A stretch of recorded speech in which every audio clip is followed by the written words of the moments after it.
ko turazi ko umuntu wese iyo ahagaze korera Imana aba ari kuri front line, aba ari ku murongo wa mbere wo guhangana n'umwanzi, aba akeneye cover y'amasengesho.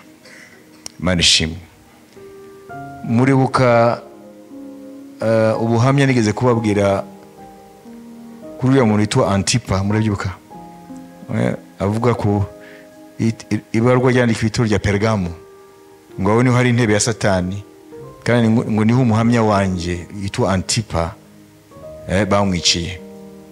Murabyibuka yuko ari umukozi w'Imana yabajije Imana, ni gute Antipa kubera iki byagenze gute kugira ngo bamwice?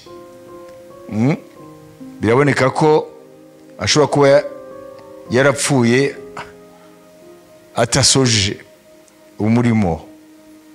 Hanyuma icyo yatubwiye umukozi w'Imana, yavuze ko yabuze cover y'amasengesho.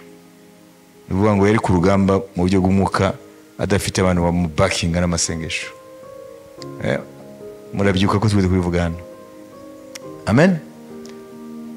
Rero abakozi b'Imana cyane cyane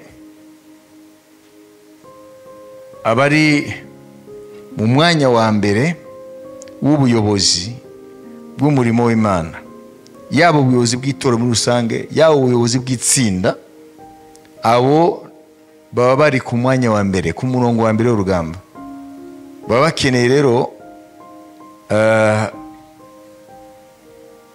amasengesho kugira ngo babashe gusoza iby'Imana yabamagariye, ndetse niba bicirikiza hagati bazabigeze ku musozo.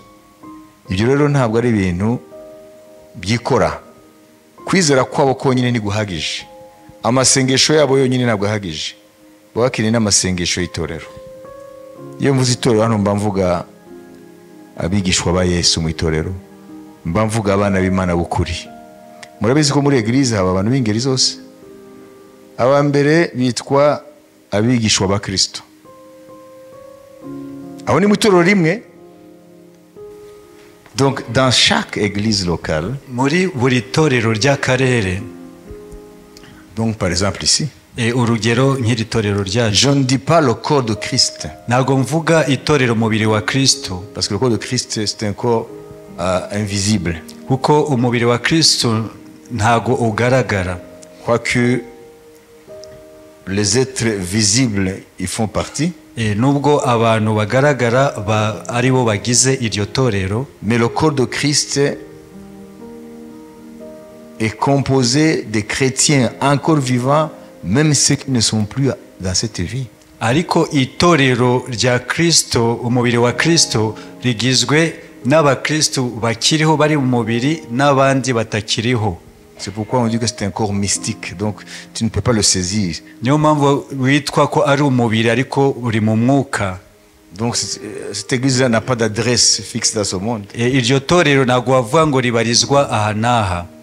Néanmoins, les différentes églises locales qui sont réellement en Dieu le Père, le Fils et le Saint-Esprit, ariko amatorero koko y'ukuri abarizwa ahantu mu gace runaka, ari mu Mana Data, mu Mwana no mu Mwuka Wera, dans ces églises, il y en a qui font partie de ce corps mystique. Muri ayo matorero harimo abari mu mubiri wa Kristo, et il y en a qui ne sont pas, qui harimo ne font pas partie de ce corps. n'abatari mu mubiri wa Kristo muri ayo matorero. Là, alors, ça m'amène à vous parler des différentes composantes de ceux qui composent l'église locale. Aho rero niyo ngiye gushingira mbereka abantu bagize itorero mu nzego zitandukanye.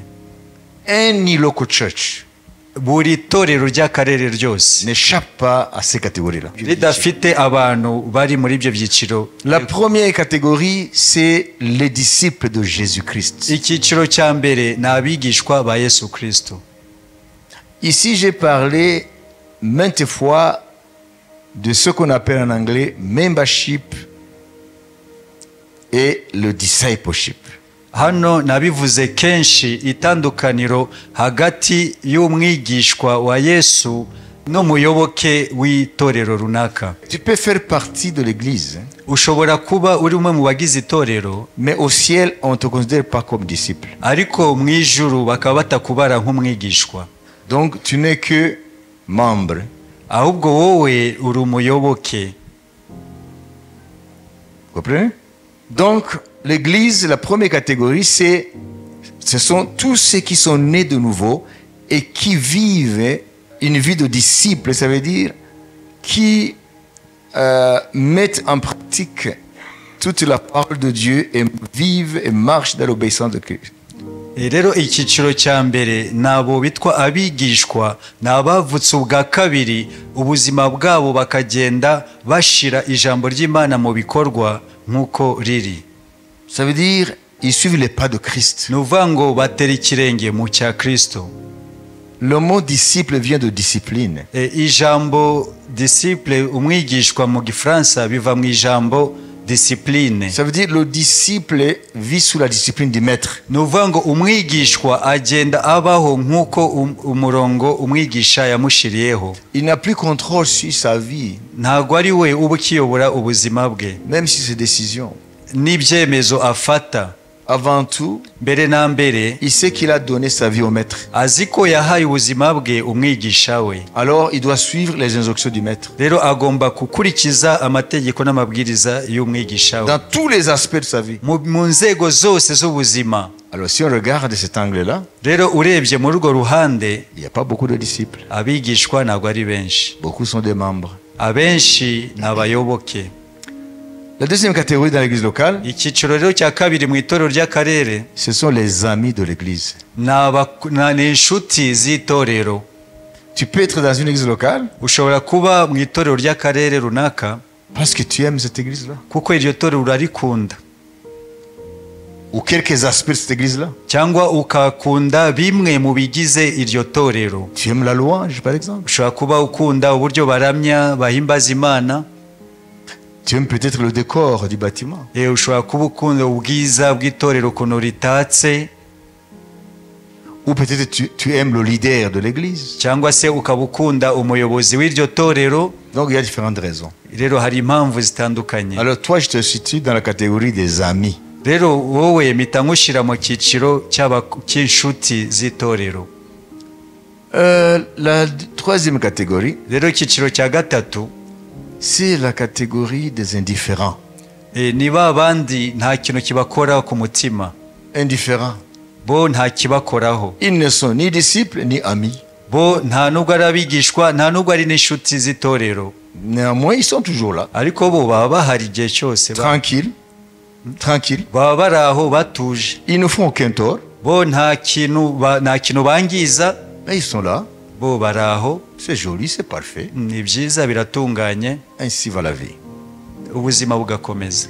Alors, la dernière catégorie, rero icyiciro cya nyuma c'est la catégorie des ennemis de l'église. ni icyiciro rero kigizwe n'abitwa abanzi b'itorero. Ils sont dans l'église baba bari mu itorero, sciemment pour nuire. bakaba barimo mu bushake babihisemo kugira ngo bangize. Voilà les 4 catégories. rero ibyo nibyo byiciro bine by'abagize itorero ry'akarere. Si nous prenons toutes les personnes qui viennent à l'église régulièrement, les appeler tous, hein, les faisant partie de l'église, ça veut dire des disciples, des enfants de Dieu, là on se trompe. rero aho dufashe ngo abantu bose baza mu itorero buri gihe ugasanga barahari, ngo bose ukahita ubita ngo aba ni abigishwa ba Yesu, uzaba wishutse. Les 4 catégories sont là. ibyo byiciro bine byose biba bihari. On doit vivre avec. tugomba kubana bose. On doit les savoir là. tugomba kubimenya ko bahari.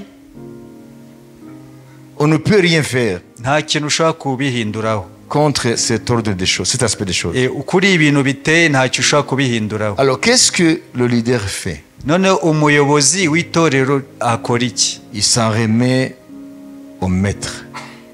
we yishingikiriza ku mwami. Il remet tout entre les mains de celui à qui appartient l'église. we icyo akora nuko byose abishyira mu biganza bya nyiri itorero, ariwe mwigisha, Le Seigneur Jésus-Christ. ariwe mwami Yesu Kristo.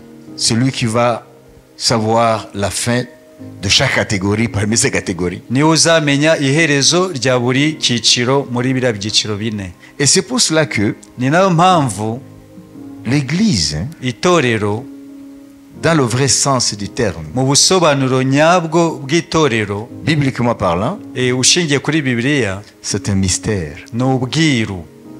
Tu ne peux pas cerner l'Église avec les outils de la raison. Ntabwo ushobora gusingira itorero ukoresheje ubwenge busanzwe.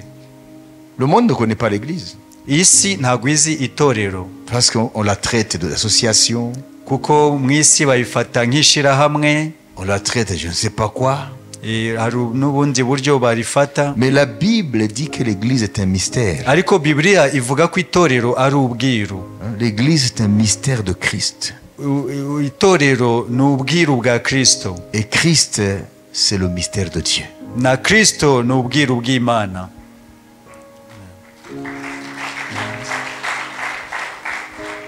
D'ailleurs, Jésus a résumé tout ce que je viens de dire en une seule phrase. Yesu rero ibyo byose yabibumbiye mu ijambo rimwe. Il a dit, dans le champ, Avuga ngo mu murima, champ de Dieu, mu murima w'Imana, je ne dis pas dans un champ, dans le champ de Dieu, mu murima w'Imana il y a l'ivraie et le blé. harimo amasaka n'urukungu. Et les serviteurs du propriétaire du champ, Rero abakozi ba nyir'umurima ils ont demandé à leur maître, babajije umutware wabo maître, ngo mwigisha, n'a-t-on pas planté de la bonne graine?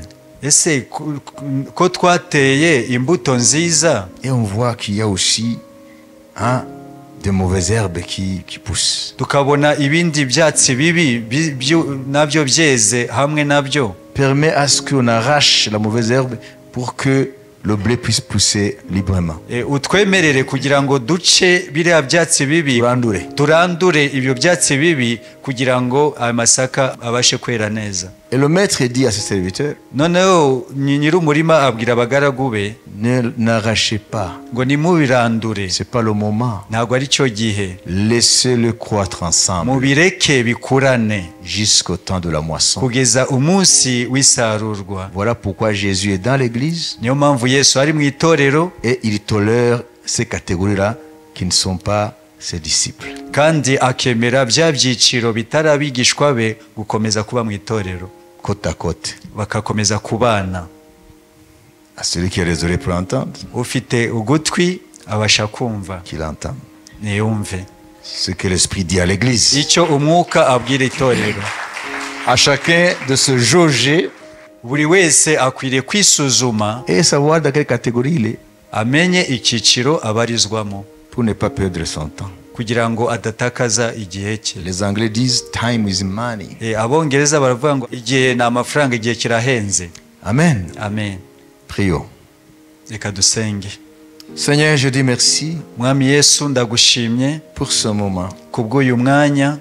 Comme nous venons d'évoquer les différents groupes qui composent l'Église, Nk'uko tumaze kuvuga amatsinda atandukanye agize abagize le itorero, leadership, ubuyobozi, le ministère de